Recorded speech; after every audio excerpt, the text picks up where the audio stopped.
Hello everyone. तो कैसे हैं आप लोग। तो मैं आ चुका हूँ अपनी नई वीडियो के साथ आपके अपने YouTube channel English learning with Anuj. ठीक है।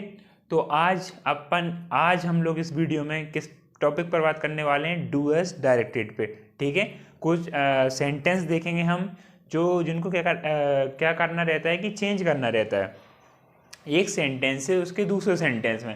जैसे कि पास्ट को प्रेजेंट में, ठीक है, प्रेजेंट को पास्ट में, प्रेजेंट के नेगेटिव में, प्रेजेंट के इंट्रोगेटिव में। इस तरह से हम क्या करेंगे, सेंटेंस को चेंज करते हैं और ये एग्जाम में ज़्यादातर आते हैं। ठीक है। तो 2 मार्क्स के 3 मार्क्स के क्या करता है, पूछ ही लेता है ना। तो चलें स्टार्ट करें अपना टॉपिक, है ना। तो क्या रहेगा हमारा, डू एज डायरेक्टेड रहेगा। तो हम अभी क्या देखेंगे, टेंस देखेंगे। फिर इसके बाद जो भी डू एज डायरेक्टेड में आते हैं, जैसे सो दैट का यूज़ आता है ना। ठीक है। सो दैट को चेंज करने के लिए आता है, जैसे टू की जगह पे सो दैट का यूज़ किया जाता है। ठीक है। और सो दैट की जगह पे भी टू का यूज़ कर लिया जाता है ना। जैसे कि यहाँ पे पूछ ले कि सो दैट की जगह पे टू का यूज़ कीजिए, है ना। और टू की जगह पे सो दैट का। तो इस टाइप से किस में आते हैं, डू एज डायरेक्टेड में आते हैं। 10th क्लास में भी आते हैं बोर्ड एग्जाम में, और 12th क्लास के भी बोर्ड एग्जाम में ये आते हैं। ठीक है। तो अभी हम क्या देखने वाले हैं, टेंस। टेंस को देखेंगे कि टेंस को हम एक दूसरे में चेंज कैसे करते हैं, है ना। तो बेसिकली जरा थोड़ी सी बात कर लेते हैं कि सबसे ज़्यादा टेंस कौन सा पूछा जाता है, प्रेजेंट इंडिफिनिट का सिंपल और पास्ट इंडिफिनिट का सिंपल। उसी में चेंज किया जाता है। जैसे कि उसी को उसके नेगेटिव, इंट्रोगेटिव या इंट्रोगेटिव प्लस नेगेटिव में चेंज करने के लिए पूछ लिया जाता है। क्या रहता है, ये दो टेंस सबसे ज़्यादा कंफ्यूज करते हैं। ठीक है ना। सबसे ज़्यादा ये दो टेंस ऐसे हैं जो पूरे 12 टेंस में हमें क्या करते हैं, सबसे ज़्यादा कंफ्यूज करते हैं कि भाई एस लगा और जैसे उसका नेगेटिव बनाया तो को डूडस लगाना पड़ेगा, है ना। और इंट्रोगेटिव बनाया तो डूडस पहले लगाना पड़ेगा, फिर इसके बाद सब्जेक्ट आता है। तो वो जो मेन जो ज़्यादा आपको परेशान करते हैं, जो आपको समझ में नहीं आते हैं, तो मैं कुछ सेंटेंस लेके आया हूँ एग्जाम्पल के थ्रू। मैं उनको आपको क्लियर कराने की कोशिश करूँगा। तो कृपया करके वीडियो को लास्ट तक देखें, है ना, जिससे आपको आसानी से पूरे डाउट क्लियर हो जाएगा। और कोई भी डाउट रहता है तो आप बिल्कुल कमेंट बॉक्स में मुझसे कमेंट करके पूछ सकते हैं, मैं आपका डाउट क्लियर कर दूंगा। चलें तो वीडियो को स्टार्ट करते हैं। ठीक है, अपना टॉपिक पढ़ते हैं। ठीक है।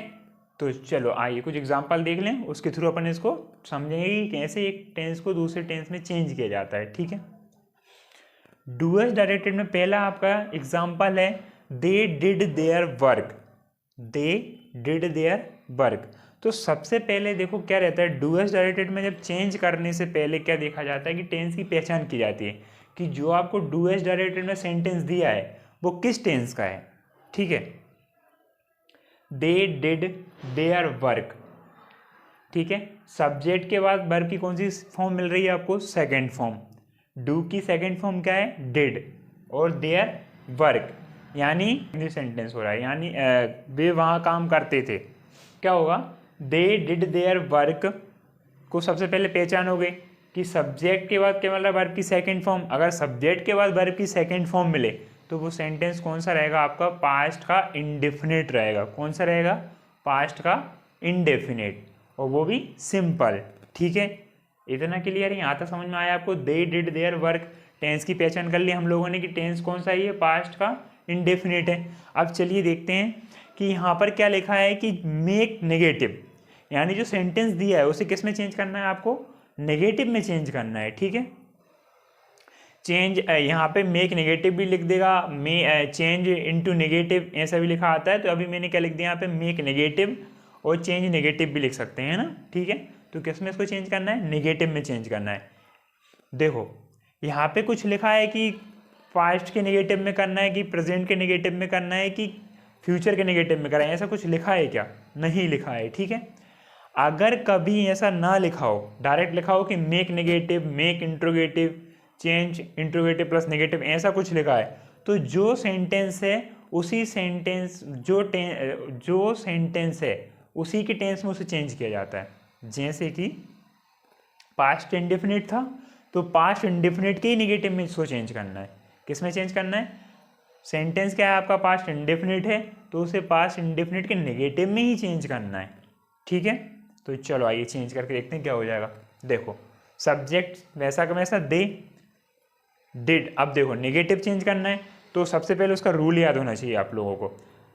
प्रेजेंट इंडेफिनिट के नेगेटिव का रूल होता है सब्जेक्ट, डिड नॉट, वर्ब की फिर फर्स्ट फॉर्म, ऑब्जेक्ट और अदर वर्ड। ठीक है, तो देखिए दे डिड नॉट लगाया, नेगेटिव था। ठीक है, अब देखो अब रूल बोल रहे थे कि डिड नॉट के बाद वर्ब की फर्स्ट फॉर्म लगानी चाहिए, तो डिड क्या थी, सेकंड फॉर्म थी, तो डिड की फर्स्ट फॉर्म क्या होती है, डू, और देयर वर्क। ठीक है, तो आपका ये सेंटेंस क्या हो गया, चेंज हो गया है, किसमें, नेगेटिव में। तो they did not do their work, वे वहाँ काम नहीं करते थे। ठीक है, इसका मतलब क्या हो जाएगा, वे वहाँ काम नहीं करते थे। ठीक है, समझ में आया फर्स्ट वाला आपको। ठीक है, चलिए नेक्स्ट एग्जांपल देखते हैं। Sumit will take coffee, Sumit will take coffee, change into present perfect, किस में चेंज करना है, प्रेजेंट परफेक्ट। ठीक है, अब यहाँ पे ये बताओ प्रेजेंट परफेक्ट का नेगेटिव लिखा है कि इंट्रोगेटिव लिखा है, कि इंट्रोगेटिव प्लस नेगेटिव लिखा है, कुछ लिखा है क्या, नहीं लिखा है। क्या लिखा है, प्रेजेंट परफेक्ट, यानी सिर्फ प्रेजेंट परफेक्ट के सिंपल में चेंज करना है, ना कि नेगेटिव बनाना है उसका, ना कि इंट्रोगेटिव बनाना है। क्या बनाना है, प्रेजेंट परफेक्ट का सिंपल सेंटेंस। ओके, तो सुमित विल टेक कॉफी। ठीक है, तो प्रेजेंट परफेक्ट का रूल बोलता है सब्जेक्ट, हैज और हैव, वर्ब की third form, object, other word. ठीक है, ये प्रेजेंट परफेक्ट का रूल होता है। ठीक है, सिंपल रूल। तो चलिए फॉलो करें उसे। ओके, सब्जेक्ट आपका सुमित था, तो सुमित। ठीक है, हैज और हैव में से दो हेल्पिंग वर्ब में, तो सिंगुलर के साथ हैज और प्लूरल के साथ हैव, यानी आई, बी, यू, दे के साथ हैव, और ही, सी, इट और किसी का भी नाम तो उसके साथ हैज लगाओगे। ठीक है, तो नाम था किसी का सुमित, तो मैंने क्या लगाया उसके साथ, हैज। देखो अब वर्ब की कौन सी फॉर्म लगती है, थर्ड फॉर्म लगती है, तो टेक फर्स्ट फॉर्म है तो उसे थर्ड फॉर्म में करना पड़ेगा आपको, तो टेक की थर्ड फॉर्म होती है टेकन, और कॉफ़ी ऑब्जेक्ट आपका, तो सेंटेंस आपका चेंज हो जाएगा, सुमित हैज़ टेकन कॉफ़ी। ठीक है, समझ में आया कैसे चेंज किया मैंने इसको। ये था फ्यूचर का, Sumit will take coffee, helping verb will लगी थी, यानी ये क्या था, फ्यूचर इंडेफिनिट था। चेंज किस में करना था, प्रेजेंट के परफेक्ट में चेंज करना था, तो हमने से प्रेजेंट के परफेक्ट में क्या चेंज किया, सुमित हैज़ टेकन कॉफ़ी। ठीक है, समझ में आया। देखो इनको चेंज करने के लिए आपको सबसे पहली चीज़ क्या है, टेंस की पहचान करनी आनी चाहिए। ओके, हिंदी और प्लस इंग्लिश दोनों में। इंग्लिश में कैसे पहचान करोगे, हेल्पिंग वर्ब्स के थ्रू और वर्ब की फर्स्ट फॉर्म सेकंड फॉर्म के थ्रू। ठीक है, इसके द्वारा आप क्या करोगे, टेंस की पहचान करोगे। और हिंदी ट्रांसलेशन में तो आपको पहचान करनी आसानी से जाएगी, क्योंकि उसमें तो लगा रहेगा ना कि कर रहा था, या चुकी थी, या जा चुके होंगे, या आ चुके होंगे, तो ये सब उसकी हिंदी पहचान रहती है। इंग्लिश पहचान के लिए आपको क्या करना पड़ेगा, हर रूल्स में, हर टेंस में जो हेल्पिंग वर्ब्स लगती हैं उनको आपको लर्न करना पड़ेगा। इसके द्वारा ही आप इनको क्या कर सकते हो, चेंज आसानी से कर सकते हो। ठीक है, और यदि किसी को हेल्पिंग वर्ब्स और टेंस की पहचान करना नहीं आती तो वो ये सेंटेंस चेंज नहीं कर सकता। ठीक है, तो प्लीज़ कृपया करके पूरे सेंटेंस अच्छे से पढ़ लें, उनकी पहचान करनी आनी चाहिए। और सबसे ज़्यादा किसी भी चीज़ को सीखना है तो उसकी प्रैक्टिस करना बहुत ज़रूरी है। अगर आप लोग प्रैक्टिस नहीं करोगे तो आप इनको नहीं सीख सकते, और अगर आप प्रैक्टिस करोगे तो आसानी से सीख जाओगे। जैसे अभी हम पढ़ लेंगे तो आप अपनी परीक्षा बोर्ड या पीवी कुछ एग्जाम्पल्स दिए होंगे गूगल्स के थ्रू। ठीक है, तो उसके थ्रू कुछ एग्जाम्पल निकालना और अपनी प्रैक्टिस को करना। ठीक है, और जो भी डाउट है तो बिल्कुल बेझिझक होकर आप बिल्कुल मुझसे पूछ सकते हैं। ठीक है, कमेंट बॉक्स में। ठीक है, चलिए तो थर्ड है अपना example, she speaks the truth, she speaks the truth. ठीक है, देखो सब्जेक्ट वर्ब मिली। ठीक है, क्या मिली, वर्ब, और वर्ब में क्या लगा है, एस लगा है, द ट्रुथ। अब देखिए ऐसा कौन सा सेंटेंस है जिसमें एस और यस लगता है, सोचो ऐसा कौन सा सेंटेंस है, टेंस है अपना, जिसमें एस और यस लगाते हैं अपन उसके रूल में, प्रेजेंट इंडेफिनिट। गुड, ठीक है, अच्छा पढ़ते हो ना। तो क्या मतलब आपने अच्छा सोचा है ना, जिसने भी सोचा अपना दिमाग लगाया तो अच्छा सोचा, गुड। ठीक है, तो प्रेजेंट इंडेफिनिट के सिंपल में हम क्या लगाते हैं, एस और ईएस लगाते हैं। ठीक है, अगर वर्ब में एस ईएस लगा मिल जाए तो वो कौन सा सेंटेंस है, प्रेजेंट का इंडेफिनिट सिंपल। ठीक है, इंडेफिनिट है, सिंपल सेंटेंस। ओके, तो देखो सुमित हैज़ सॉरी देखो सी स्पीक्स द ट्रुथ, ठीक है, स्पीक में एस लगा यानी प्रेजेंट का इंडेफिनिट है, इसको चेंज किस में करना है, नेगेटिव में, यानी उसी में ही चेंज करना है, प्रेजेंट इंडेफिनिट की किस में चेंज करना है, नेगेटिव में, ठीक है, इतना क्लियर है। चलिए चेंज करें, ओके सी, ठीक है। अब देखो जब नेगेटिव सेंटेंस इसके बनाते हैं तो इसका रूल्स रहता है subject do does plus not plus verb plus object और अदर वर्ड्स, ठीक है। तो इसमें चेंज करेंगे हम लोग, तो ठीक है देखो ही सी इट नेम के साथ डज लगाया जाता है, आई वी यू दे के साथ डू लगाया जाता है, ठीक है।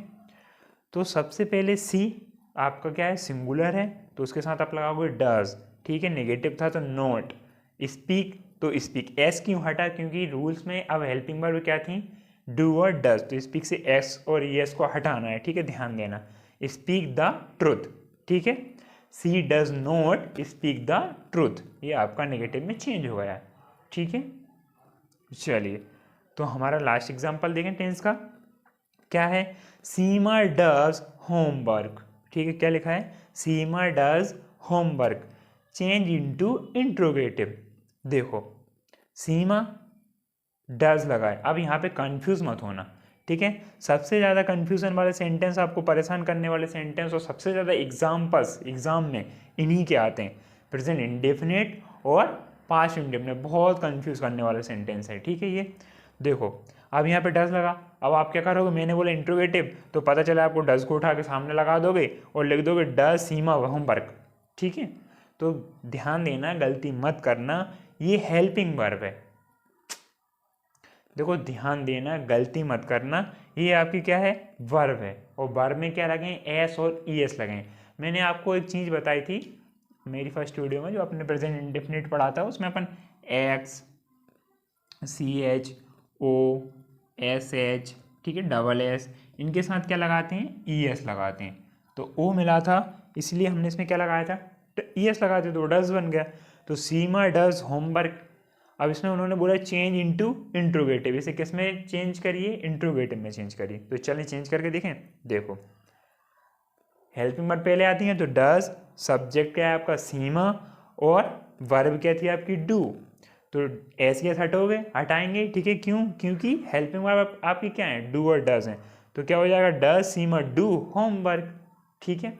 इतना समझ में आया आप लोगों को, ठीक है। सबसे ज़्यादा परेशान करने वाले सेंटेंस रहते हैं ये, कौन से, इंडेफिनिट और पास्ट इंडेफिनिट और प्रेजेंट इंडेफिनिट, और ये इजीली वाले आपको रूल्स अच्छे से आ जाएंगे, ये तो आप आराम से चेंज कर सकते हो, ठीक है। कुछ और सेंटेंस देखते हैं, तो डू एज डायरेक्टेड में क्या क्या पूछता है वो आपको मैं अभी बता रहे हैं, ठीक है, आगे पढ़ते हैं, सो दैट का यूज़ पढ़ेंगे, ठीक है, और उसी के साथ कुछ सेंटेंस ले लेंगे एग्जाम्पल में, ठीक है। इतना क्लियर है, चलिए तो चलिए अभी अपन ने टेंस के एग्जाम्पल देखे थे, एक दूसरे को चेंज कर रहे थे, ठीक है, किसी को नेगेटिव में तो किसी को इंट्रोगेटिव में तो किसी को किसी और में, जैसे पास्ट में, प्रेजेंट में, ठीक है, और परफेक्ट में, ऐसे चेंज करते हैं, ठीक है। तो आई होप समझ में आया होगा टॉपिक, ठीक है।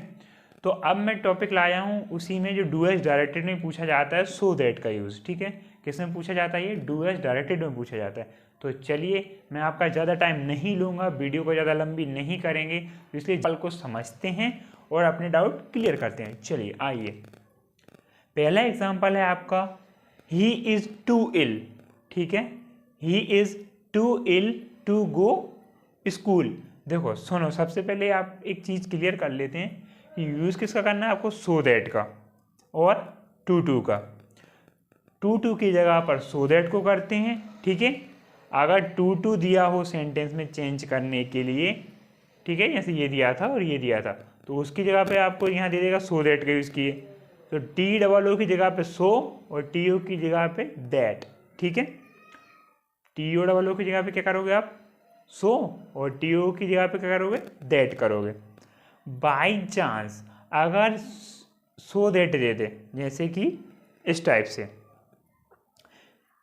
सो और दैट, और यूज़ पूछ ले कि टू का करिए, तो ध्यान देना टू की सो की जगह पे टी डबल ओ टू और दैट की जगह पे टी ओ टू, ठीक है।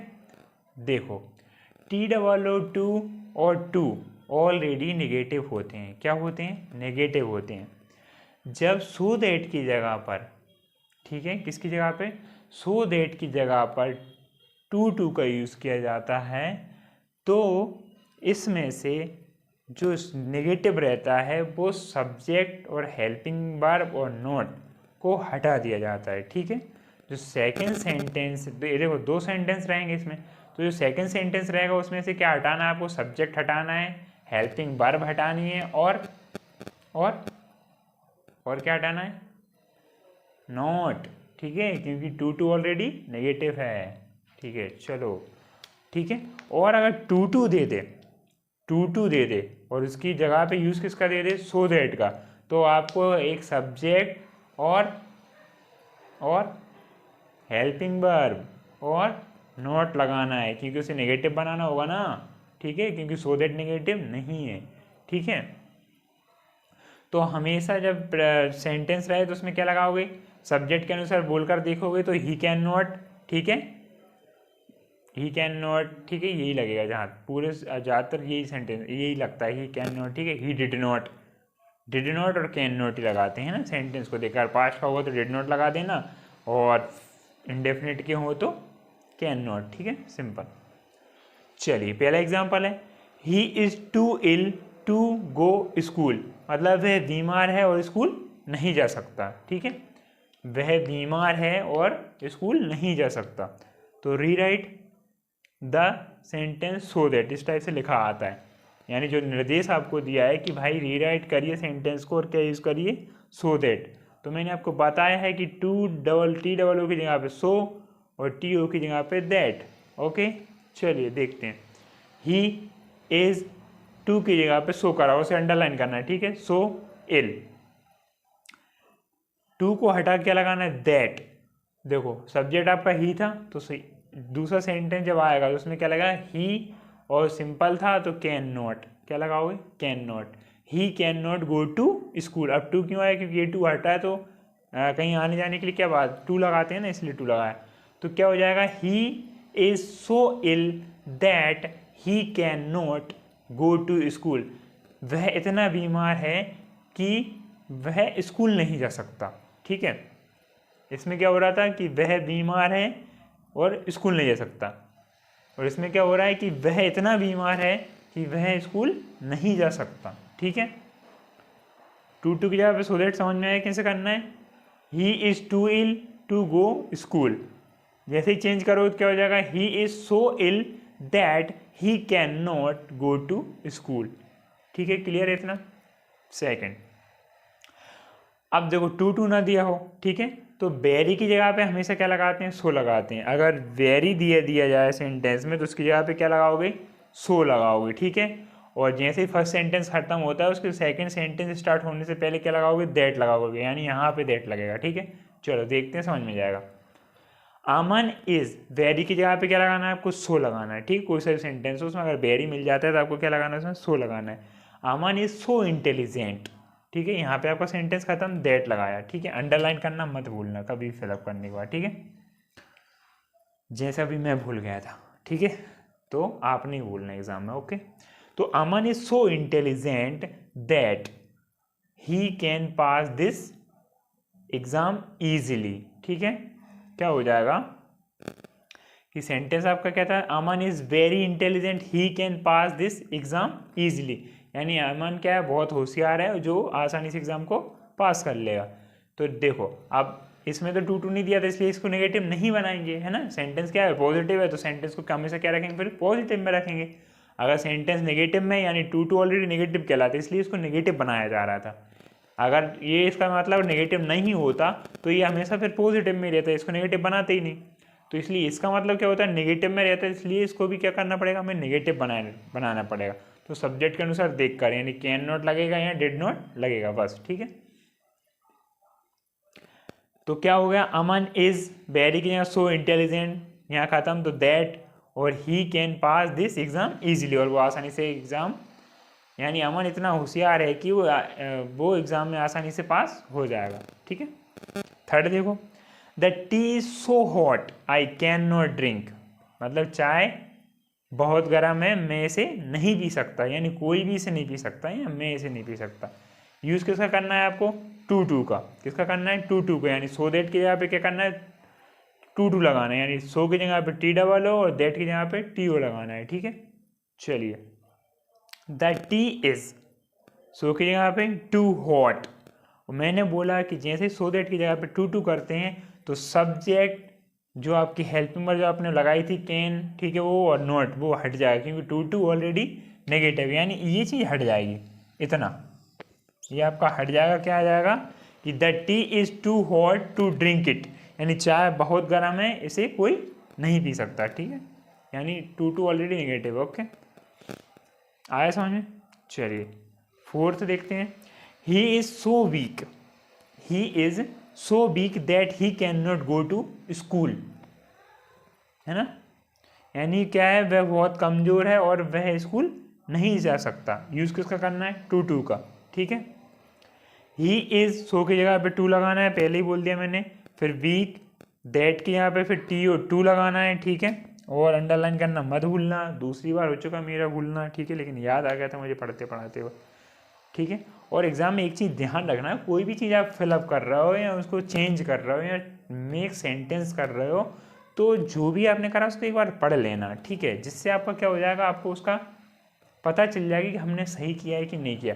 क्योंकि आप जल्दबाजी में क्या करते हो, उसको चेंज करके छोड़ देते हो और आगे बढ़ जाते हो। तो कृपया करके एक बार उसे पढ़ना ज़रूर, ठीक है, कि हमने लिखा क्या है, उसे चेंज क्या किया। ठीक है, तो आपके मार्क्स नहीं कटेंगे, आपकी गलतियाँ नहीं जाएंगी, तो आपके मार्क्स अच्छे आएंगे। मार्क्स अच्छे आएंगे तो आपके परसेंटेज अच्छी बनेगी। ओके, ठीक है, तो क्या हो जाएगा, he is too weak to go school, यानी वह बहुत कमज़ोर है और स्कूल नहीं जा सकता। ठीक है, सो दैट और टू समझ में आ गए होंगे। ठीक है, तो वीडियो को लास्ट तक जरूर देखते रहना। ठीक है, तो ये जो टॉपिक हैं आपके आसानी से क्लियर हो जाएंगे, है ना। अभी मैं आपको डूएस डायरेक्टर में समझा रहा हूँ, फिर मैं इसकी अलग वीडियो भी डालूंगा, जैसे कि सो दैट का और टू का अलग पूरा अच्छे से एक्सप्लेन करके बता दूंगा। ये सिर्फ क्या है, डूएस डायरेक्टेड में कैसे आते हैं वो बताया मैंने, है ना। इस टाइप से आते हैं, इनको इस टाइप से ही चेंज किया जाता है। तो जो समझदार हैं वो तो इनको यहीं से सीख लेंगे, और जिनको थोड़ी दिक्कत आती है तो उनके लिए अगली वीडियो में मैं क्या लाऊंगा, अलग अलग दोनों को समझा दूंगा। ठीक है, चलिए अब आगे बढ़ते हैं। ठीक है, और क्या क्या आता है, देखो टेंस हमने देख लिए, सो दैट देख लिया, सो दैट और टू भी देख लिया। ठीक है, अब एक आता है इफ़ की जगह पे अनलेस करना और अनलेस की जगह पे इफ़ को करना। ठीक है, उसका यूजेस आता है। ठीक है, आपका वॉइस पूछता है एक्टिव से पैसिव करने के लिए, और एक नरेशन पूछता है। ठीक है, तो ये हैं डूएस डायरेक्टेड में आते हैं 5 से 6 क्वेश्चन आते हैं, 7 ऐसे कुछ, 7 मतलब 1 मार्क्स का एक रहता है। ठीक है, तो ये चेंज करना ज़रूर आना चाहिए, क्योंकि पास होने के लिए 1 मार्क्स कीमती रखता है, और एक परसेंटेज बनाने के लिए भी 1 मार्क्स बहुत कीमती रखता है। ठीक है, चलिए देखें। ओके, पहला है हमारा unless it rains we will go to school. देखो अनलेस ऑलरेडी नेगेटिव है। ठीक है, इसका मतलब होता है यदि नहीं। ठीक है, क्या होता है, यदि नहीं। और इफ़ का मतलब क्या होता है, सिर्फ यदि। इफ़ का मतलब क्या होता है, यदि, और अनलेस का मतलब होता है यदि नहीं। तो इसका मतलब क्या होगा, अनलेस इट रेन्स, अगर यदि बारिश नहीं होती है तो हम स्कूल जाएंगे। ठीक है, अगर बारिश नहीं होती है तो हम स्कूल जाएंगे। तो इसको यूज़ ऑफ इस तरह से लिखा रहेगा, या तो rewrite the sentence off replace if, है ना, अनलेस की जगह इफ़ को करना है, तो यूज़ ऑफ इफ़ ऐसा लिख दिया मैंने। ठीक है, चलो अनलेस की जगह पे क्या लगाना है, आपको इफ़ लगाना है। ठीक है, देखो अनलेस तो ऑलरेडी नेगेटिव है, लेकिन इफ़ थोड़ी नेगेटिव है। अगर इफ़ का यूज़ करना है तो सेंटेंस को क्या बनाना पड़ेगा, फर्स्ट सेंटेंस को नेगेटिव बनाना पड़ेगा, और सेकंड सेंटेंस वैसा का वैसा लिखाया जाता है। यानी यहाँ से और यहाँ जो कॉमा लगा है यहाँ तक फर्स्ट सेंटेंस, और यहाँ से दूसरा सब्जेक्ट जो स्टार्ट हुआ है ना, वहाँ से उसका दूसरा सेंटेंस। ठीक है,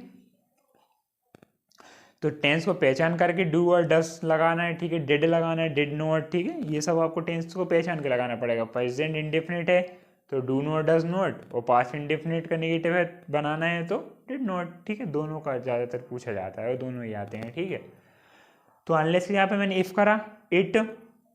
ठीक है, सब्जेक्ट आपका इट था इसमें, तो रेंस एस लगा था, यानी अब मैंने पहचाना है इसको, यानी पहचाना इसको तो क्या हुआ कि प्रेजेंट इंडेफिनिट था सिंपल, तो नेगेटिव जो इसको बनाएंगे तो डू नॉट और डज नॉट लगेंगे।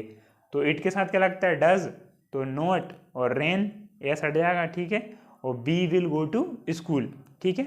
यदि बारिश नहीं होती है तो हम स्कूल जाएंगे, ठीक है, समझ में आया। और जिसको भी चेंज करो उस पर अंडरलाइन जरूर करना है, ठीक है। क्या हो जाएगा, अनलेस के यहाँ पे इफ कर दोगे, इट का इट, डज नॉट लगा दोगे, rain we will go to school, और दूसरा सेंटेंस ऐसा का वैसा, ठीक है। चलिए नेक्स्ट देखें, अभी अनलेस के यहाँ पे इफ कर रहे थे, अब इफ की जगह पे क्या करोगे आप लोग, अनलेस करोगे। तो ठीक है, if you do not work hard, यानी तुम कठिन कार्य नहीं करते हो तो यू वॉन्ट पास, तो तुम पास नहीं हो पाओगे, है ना। अगर आप कड़ी मेहनत नहीं करते हो तो आप क्या नहीं हो पाओगे, पास नहीं हो पाओगे। यूज अनलेस का करना है, ठीक है। देखो अनलेस ऑलरेडी नेगेटिव है, तो अगर सेंटेंस आपका फर्स्ट सेंटेंस नेगेटिव है तो उसे आपको पॉजिटिव करना पड़ेगा इसमें, ठीक है, जब अनलेस लगाओगे। और सेकेंड सेंटेंस में ऐसा कम ऐसा रहेगा, डू नॉट लगाता है उसको हटाओगे तो जो रहता है वो सिंपल में चेंज कर दोगे उसके, यानी नेगेटिव को सिंपल में चेंज करना है, ये मान लो। तो सबसे पहले इफ की जगह पे अनलेस अंडरलाइन उसे, ठीक है, यू डू नॉट हट जाएगा, क्या हट जाएगा, डू नॉट हट जाएगा, क्या जाएगा, वर्क और हार्ड, ठीक है, और you want pass second sentence में ऐसा कम ऐसा, ठीक है। यानी यदि तुम कठिन कार्य नहीं करोगे या कड़ी मेहनत नहीं करोगे तो तुम पास नहीं होगे, ठीक है। थर्ड देखो, ही अब इफ और अनलेस की जगह पे इफ और इफ की जगह पे अनलेस, समझ में आया, ठीक है। थर्ड में क्या करना है आपको, एक्टिव वॉइस से पेसिव वॉइस में चेंज करना रहता है। मेरी यूट्यूब पर वीडियो डली हुई है एक्टिव से पेसिव करने को कैसे करते हैं, पूरी वीडियो डली है, ठीक है, जाकर जरूर देखना वीडियो को, अगर एक्टिव वॉइस और पेसिव वॉइस जिससे नहीं आते हैं, ठीक है। नरेशन की वीडियो डली है, नरेशन को कैसे करते हैं, तो दोनों वीडियो को देख लेना, ठीक है, और जो भी डाउट हो तो वो पूछ लेना, मैं क्लियर कर दूंगा, ठीक है। चलो पेसिव में पेसिव आता है, चेंज टू पेसिव वॉइस, है ना, किस में आता है, डूअर्स डायरेक्टेड में आता है। सेंटेंस रहेगा आपका ही टीच इंग्लिश, है ना, एस लगा है, प्रेजेंट इंडेफिनिट, हमेशा टेंस को पहचानना ही पड़ेगा। टेंस पहचानना सीख लो, कैसे भी सीखो, चाहे 10 दिन लो 12 दिन लो, लेकिन टेंस पहचानना सीख लो अगर ग्रामर पूरी अच्छे से करनी हो तो। और जिसे ग्रामर अच्छे से नहीं करनी तो भाई जो करना है वो करो, है ना। भारत माता की जय। चलिए ठीक है, तो ही टीच हिंदी, तो चेंज किस में करना है, पेसिव वॉइस में, तो क्या हो जाएगा, देखो वॉइस को चेंज करने के लिए मेरी वीडियो डली है, देख लेना, इसमें ऑब्जेक्ट पहले आता है, ठीक है, फिर हेल्पिंग वर्ब आती है, फिर वर्ब आती है, वर्ब की कौन सी फॉर्म आती है इसमें, थर्ड फॉर्म हमेशा, और वाई लगाकर सब्जेक्ट आता है, ठीक है। तो देखो ऑब्जेक्ट क्या है आपका, हिंदी, हेल्पिंग वर्ब कंटिन्यू में चेंज करते हैं, जैसे हमारे लगती हैं, तो सब्जेक्ट के अनुसार क्या आएगा, इज, टीच की थर्ड फॉर्म टॉथ, और बाय लगाकर हिम, यानी ही का क्या हो जाता है, हिम हो जाता है। तो Hindi is taught by him, यानी हिंदी किसके द्वारा पढ़ी जा रही है, उनके द्वारा पढ़ी जा रही है, ठीक है, इसका मतलब होता है। वॉइस समझ में आया, ठीक है। नेरेशन का एक पार्ट आता है, नेरेशन में मेरी वीडियो डली हुई है, नेरेशन में क्या रहता है, किसने किससे कहा, है ना, आप दोनों के बीच बात हुई वो तीसरे तक पहुंचाना, ठीक है, वो आपकी नेरेशन कहलाता है। सेंटेंस है आपका, प्रीति सेड इसीता इज वर्किंग, यानी प्रीति ने कहा था कि इसीता क्या कर रही है, काम कर रही है ना, यही हो रहा है ना इसका मतलब। अब इसे जब नेरेशन में चेंज करते हो तो क्या हो जाएगा, प्रीति सेड, डबल इन्वर्टेड कॉमा को जैसे ही हटाओगे दैट लगाना पड़ेगा, क्या लगाना पड़ेगा, that, Preeti said that Ishita, continue को किस में करोगे, पास्ट में, यानी यही बोलोगे ना किसी से जाके, क्या इसीता ने कहा था वह काम कर रही थी, यही बोलोगे ना, तो यानी वाज वर्ब लगाओगे। तो Preeti said that Isita was working, ठीक है, समझ में आया, ठीक है। आई होप आपको डाउट पूरे क्लियर हो गया होगा जो भी अपन ने आज पढ़ा है, और कुछ भी डाउट रहता है या वीडियो में कुछ कमी लगती है तो कमेंट करके ज़रूर बताइएगा, और वीडियो पसंद आए तो उसे लाइक करिए। जल्दी ही मिलेंगे नेक्स्ट वीडियो में, राधे राधे।